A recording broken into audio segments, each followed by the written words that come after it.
I make performances and visual art, and I put these together in exhibitions and live events.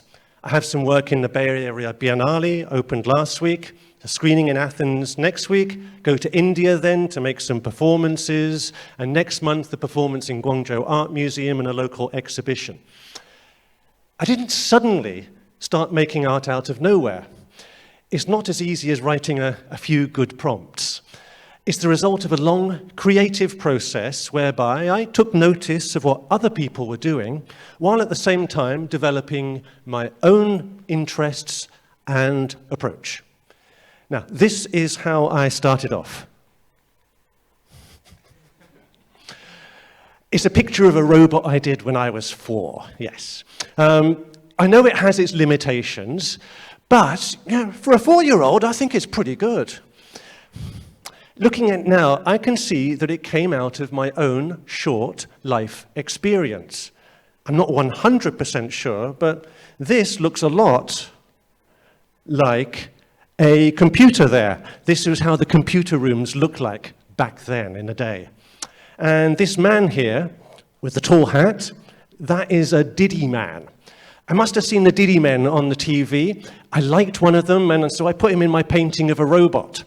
Now, I was probably not conscious of it at the time, but as a Scottish Catholic growing up in the south of England, these figures were appealing because they were part of my tribe. I may be reading too much into it, but I do believe that art is not only a product of conscious choices, but it's also about channeling your unconscious or your instinct into your art. Now, I think I had a specific dog in mind here. It might well be the dog from number 11, 2 doors down. This isn't that dog, this is the dog from number 9, the neighbor. So they probably knew each other, or maybe they had a sniff together. Anyway, that's me dressed up a few years later for my brother's wedding.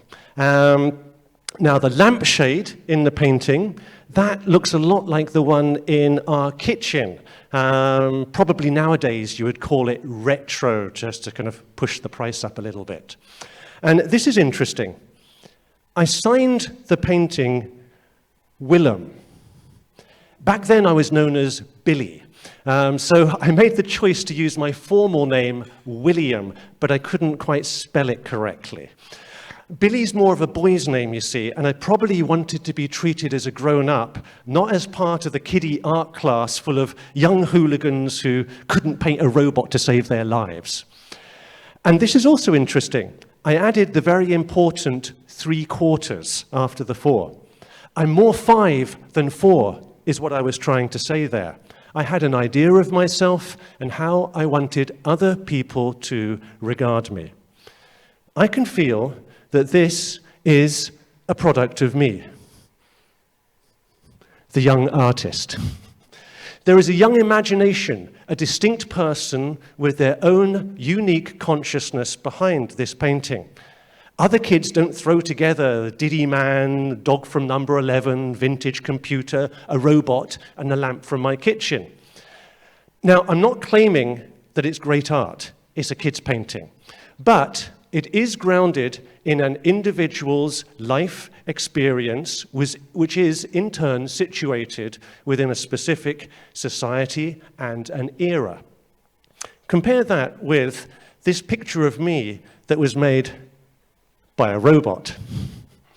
Well, to be precise, by a camera which then fed that picture into a program that turns it into cartoons. Many people would tell you that that's a better picture than mine. And I'm not going to argue, but I will point out that it did mess up the road. See the other side? Anyway, putting that aside, what troubles me is not so much the end product, it's the process. It turns a string of data, the image into a string of data, and it then compares that string with other strings of data to find most suitable patterns to complete the image within a set of parameters. It's incredible that it can do this, but it's also a deeply conformist process. If it were not, it would just end up with a mess of pixels, which would be unintelligible. Text-to-image faces similar problem of being essentially conformist in character. It's good at producing and recombining more of what it was trained on, but it won't invent anything very new by itself. And what's more, it focuses upon the visual aspect of art only. For well over a century now, contemporary art has explicitly embraced ideas and conceptualism. So this can only ever help with one part of the process of making contemporary art. And to be honest, it's everything that I tell students not to do. I tell them to draw upon your own lived experience, find your own style to convey your idea of the art, of the world. Ultimately, I want you to show me something that nobody else could possibly produce. The mark of a decent artist, you see, is this uniqueness. It's your voice. What shapes that voice? Everything that has happened to you, how you have understood it, and how you can find form to express it. And that's not to say I'm against using technology. The original picture here was actually more like this. And so I used software to restore it to something closer to the original painting. It's done a fairly good job, although you probably don't want to look too closely because it all gets to chunky pixels when you zoom in enough. AI can be very good at fulfilling specific tasks, and it's already embedded in a great number of our creative tools and the means of distributing art. So even if the human process results at first in a kiddie robot with wonky arms, these pictures are still distinct, and they lay the building blocks for what, over time, may become significant. You have to start somewhere and go step by step. It may well be that in order to find your artistic voice and to develop your skills, you have to reject or sparingly use AI. And it's not that AI is not useful. It's, on the contrary, the danger that it's only too useful and it then pulls you down well-trodden paths rather than carving out one of your own. The sometimes painful, slow process of artistic creation is one whereby you have to constantly make decisions. The end result is a long series of decisions, and it's usually something quite different and not evident at the beginning. The medium, whether it's painting or writing or whatever, slows you down and it tests you. It obliges you to continually question what you're doing. And this resistance of the medium can be seen as a drawback, slows down production, but it's also a means by which the artwork gains depth, maturity, and the full imprint of its creator.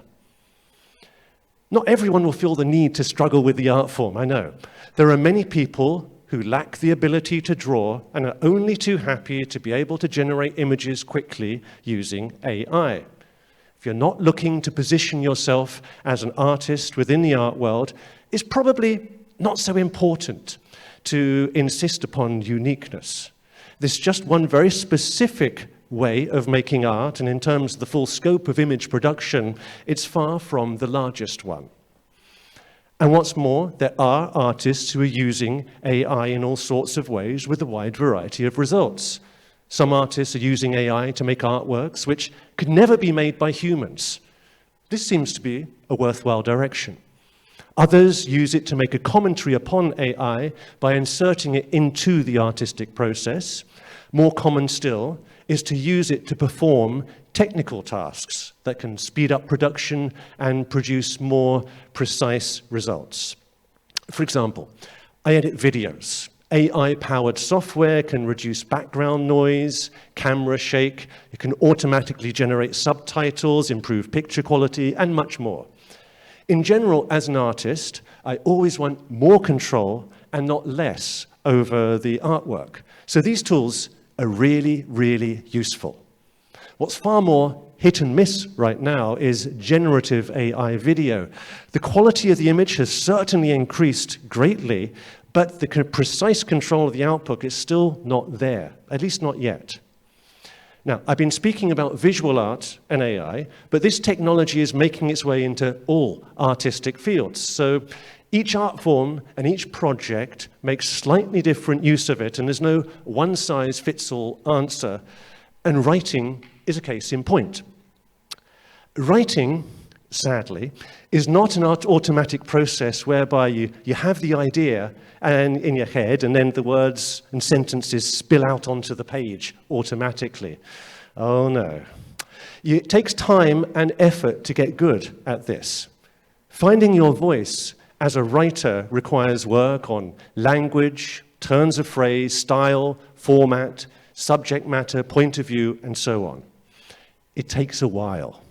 Depending on who you ask, you have to write anywhere between a few 100,000 words to 1 million words before you really find your own way of expressing yourself in language. So AI won't help you very much if you want to write with your own unique voice. That process takes the time it takes. Where it can be more useful is in writing to an established style or as a brainstorming tool which you write in collaboration with. It's evolving rapidly, so it's good to stay familiar with it.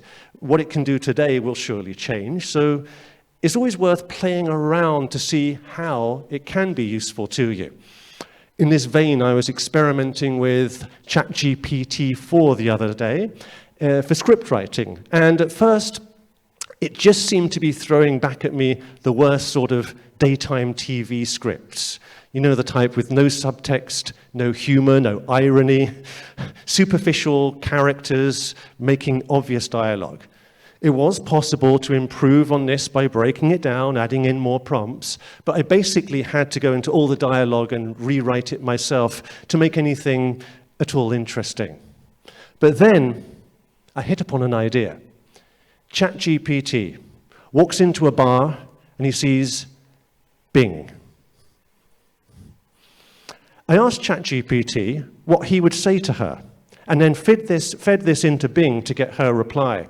Copying and pasting their replies to one another, I produced my first AI-assisted text.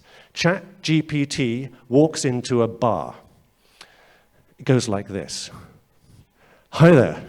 Mind if I join you? I couldn't help but notice you reading my favorite book. It's rare to find someone enjoys it as much as I do. Really? That's surprising.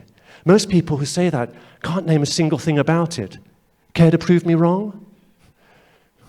And then they fall into literary criticism for the next 5 minutes. This sort of thing. Ah, gift indeed. It's funny, isn't it? How words on a page capture things we struggle to say out loud. And yet finding someone who shares that understanding is like finding treasure. Absolutely. It's as if the words on a page become a mirror for our own thoughts and feelings, giving them shape and substance. And when we find someone who shares the same reflection, it's truly like stumbling upon hidden treasure. Exactly. It's like finding proof that someone else has stood where you're standing, faced what you're facing, and suddenly it feels less overwhelming, like there's a path through it all. They talk in circles like this till finally ChatGPT hits his free data limit. And he has to go home. Alone. The sequel to this, ChatGPT and Gemini is no better. She is as cool as a cucumber and won't have anything to do with him. She tells him very directly, "Your behavior is making me feel uneasy. Please go home." But it's really hard for them to just finish and leave because the whole point of GPT is to keep stringing along a conversation. So they get caught in this goodbye loop. Now, that's interesting when you come to stage it. Two people who want to separate but mysteriously seem unable to. The crème de la crème was Zhepu Qingyan and Doubao, two Chinese chatbots. Fantastic black humor. I'll save it for another day. In all of the examples, the characters had a fatal lack of agency. They're perfectly happy to just sit opposite one another and keep on talking. No subtext, no strategy, no development, just an endless string of words that go nowhere. It's like watching a game of table tennis which nobody wants to win. Now, AI texts are currently produced using large language models that match strings of words together in likely sequences. So there is no genuine understanding of context or a consistent sense of purpose guiding the character's actions. There's just the probability of words fitting. Neither they nor the piece as a whole has a distinctive voice. It's a mishmash of everything and nothing. Yes, you can train it or instruct it to copy the style of Shakespeare or Peppa Pig, or mix the two of them together. But still, it has severe limitations in coming up with anything original. But that said, ChatGPT can be unintentionally funny, and it did produce something that I would genuinely want to stage. The problems of the text are precisely the points that become interesting when it comes to staging them. It reminds us of awkward attempts at seduction which fail miserably. AI's current limitations also remind us of our own limitations. And that, in fact, is not only funny, but it's also something of a relief. If the AI systems or the characters it produced showed too much agency, it would probably be scary. That's when the system hires a real person to press yes to the question, "I'm not a robot." So when it comes to using AI in the arts today, my overall sense is AI is not going away. It will only become more powerful and more widespread, so we must not ignore it and the applications that use it. Some of them are indeed very useful. If you use AI, however, you still have to clearly direct it so that your art has a context and a sense of purpose driving it forwards. You have to find that in yourself. Don't expect creativity to come from the technology. Each one of us has a unique life experience, and that is the core from which we derive our artistic voice. And that voice of yours is complex, it is layered, it understands people, it grasps situations. It knows what it is to be alive in the world. And that finally is what makes art meaningful for us, both as something to contemplate and, just as importantly, as something to do. Humans have been making art for tens of thousands of years. It's an essential part of what we are. Technology can aid this process, but it is us, the humans, who find meaning in the art, and it is us who will remain at the center of it. Thank you very much.